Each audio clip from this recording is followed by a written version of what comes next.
Now, the Supreme Court has decided to take up the Sonam Raghuvanshi bail case next on July the 14th.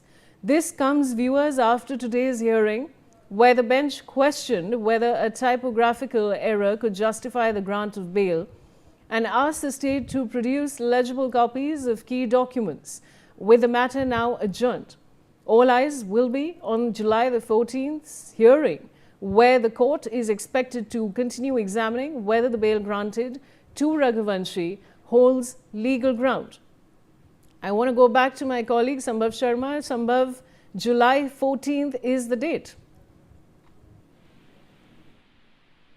Yes, absolutely. Here, the two-judge bench of the Supreme Court of Justice Manoj Mishra and Justice Sri Chandrasekhar has created this matter and has not passed any interim order staying the bail granted to Sonam Raghuvanshi, as in it can be said that the relief granted to her will continue for the time being, and put the matter for further hearing on July 14th, directed the state authorities to place on record the arrest memo and other documents supplied to the accused at the time of her arrest. But also, what the Solicitor General Tushar Mehta, who appeared for Meghalaya government, has in a way questioned the High Court's earlier order that upheld the grant of bail by treating typographical error in the arrest document as a major procedural defect, and called this case a very, very serious case. This is what the Solicitor General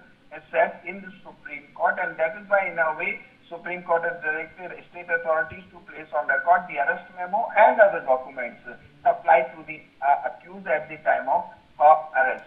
And also, if we talk about the nitty-gritties of what exactly happened, the Solicitor General Tushar Mehta has submitted that the written grounds of arrest had in fact been supplied to the accused, and that only discrepancy was the one section 403 of BNS was mentioned instead of section 103, which relates to the offence of murder under RTA Nyay Sanhita. So this was a major argument as he made earlier when the matter was first mentioned by him before the Supreme Court. He said there is no such section 403 of BNS. It was section 103, which relates to the offence of murder. So it's a typographical error, and still the High Court had upheld the grant of bail by treating this typographical error in the arrest document as a fatal procedural defect.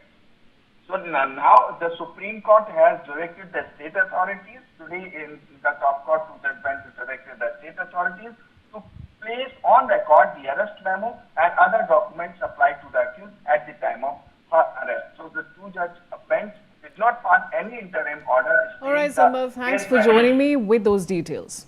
And with that, viewers, it's a wrap from me. Thank you for your time and trust. And stay with us, because there's a lot more coming up on the other side of this short commercial break.